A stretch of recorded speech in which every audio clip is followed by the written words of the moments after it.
Assalamualaikum warahmatullahi wabarakatuh. Halo sobat semuanya, bertemu lagi di channel ini yang tentunya masih bersama dengan saya yaitu Sindetiwanti dari Perbankan Syariah semester 6. Nah, pada kesempatan kali ini kita akan menganalisis studi kasus yang terjadi di PT Bank Global Internasional Tbk. Adapun untuk indikator pembahasannya, yang pertama yaitu kronologi peristiwanya, yang kedua analisis peristiwanya, dan yang ketiga mitigasi peristiwanya. Untuk lebih jelasnya, yuk simak videonya. Berikut ini kronologi kasus pembekuan kegiatan usaha PT Bank Global Internasional Tbk berawal dari pada tanggal 30 Juni 2004. BI menghubungi Bapepam guna mengkonfirmasi portofolio surat berharga yang dimiliki oleh Bank Global.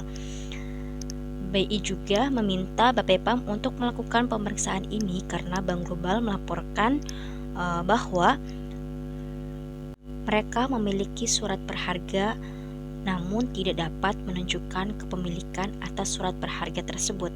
Pada tanggal 11 Agustus 2004, Bapepam menyatakan hasil pemeriksaan menunjukkan jumlah obligasi pada posisi 31 Desember 2003 berbeda dengan laporan keuangan Bank Global Tbk itu sendiri.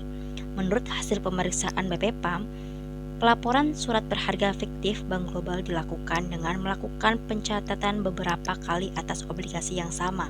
Pada tanggal 27 Oktober 2004, Bank Global ditempatkan dalam pengawasan khusus BI selama 6 bulan karena Capital Adequation Ratio atau rasio kecukupan modal atau disingkat dengan CAR sebesar minus 39%.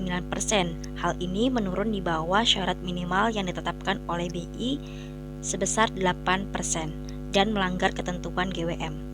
Pada akhir bulan November 2004 terjadi keresahan pada nasabah Bank Global Internasional karena baik pemilik deposito maupun reksadana tidak dapat mencairkan dananya. Keresahan nasabah inilah yang menjadi menarik perhatian Bapepam yang kemudian melayangkan surat panggilan kepada manajemen Bank Global untuk meminta penjelasan. Namun panggilan tersebut tidak dipenuhi oleh pihak Bank Global tersebut. Selanjutnya, pada tanggal 14 Desember 2004, BI membukukan kegiatan usaha atau BKU pada PT Bank Global Internasional Tbk. Selanjutnya, tanggal 13 Januari 2005, Bank BI akhirnya mencabut izin usaha PT Bank Global Internasional Tbk melalui keputusan Gubernur BI nomor 7/Cap/GBI/2005.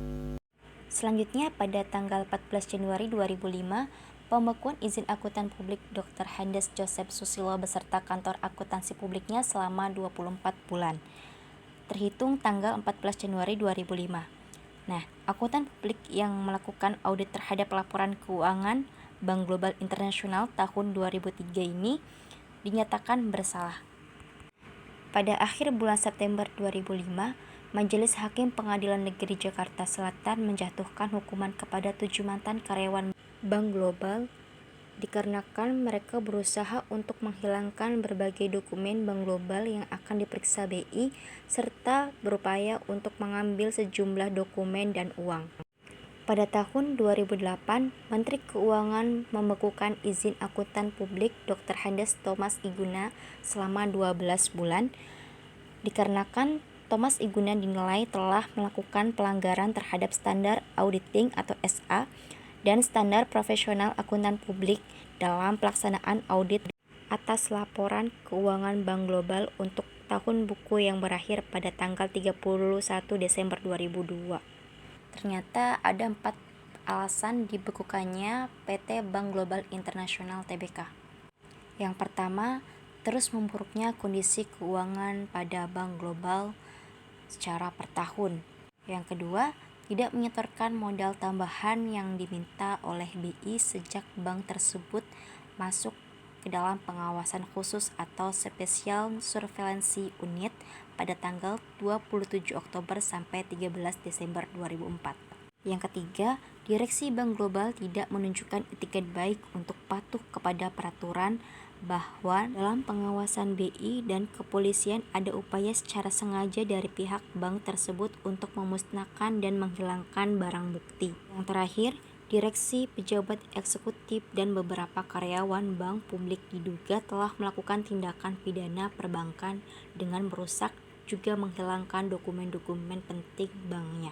Adapun sumber referensi kronologinya yaitu dari situs Detik Finansikom dan Detikcom. Selanjutnya, indikator pembahasan yang kedua yaitu analisis kasus. Dapat kita simpulkan dari kronologinya sehingga terdapat 5 risiko yang terjadi pada kasus pembekuan atau penutupan pada PT Bank Global Internasional Tbk, yaitu yang pertama ada risiko kepatuhan.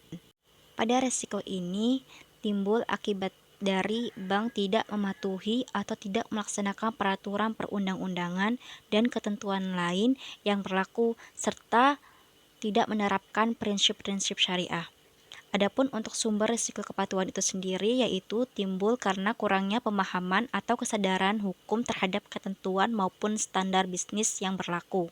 Dari kasus ini terjadinya risiko kepatuhan yaitu bersumber dari pihak bank tidak dapat atau tidak mampu memenuhi rasio kecakupan modal sebesar 8% dan dalam kegiatan operasional maupun kegiatannya tidak sesuai dengan prinsip syariah yang mengandung maghrib yaitu maisir, gharar, haram, dan riba. Resiko yang kedua yaitu resiko operasional. Resiko operasional adalah resiko yang disebabkan oleh proses internal yang kurang memadai atau gagal, yang dimana kurangnya pengendalian kualitas yang kurang memadai. Dan terjadi kesalahan pada sumber daya manusia. Yang pertama yaitu kesalahan melaksanakan prosedur sesuai dengan undang-undang yang ditentukan dan bersumber dari kesalahan sumber daya manusia pada kejadian bank ini, yaitu diantaranya kesalahan melaksanakan prosedur yang tidak sesuai dengan undang-undang dan terjadinya kesalahan pada sumber daya manusia, yang diantaranya kesalahan melaksanakan prosedur yang tidak sesuai dengan undang-undang, pengendalian yang tidak memadai, integritas dan kejujuran yang rendah, serta kesalahan manusia itu sendiri. Sehingga dapat disimpulkan, analisis kasus ini yang terjadi pada risiko operasional bersumber dari kegagalan proses internal dan manusia, di mana pihak bank melakukan fraud atau kecurangan pada aktivitas perbankan. Risiko yang ketiga yaitu risiko likuiditas. Risiko ini akibat ketidakmampuan bank untuk memenuhi kewajiban yang jatuh tempo dari sumber pendanaan arus kas.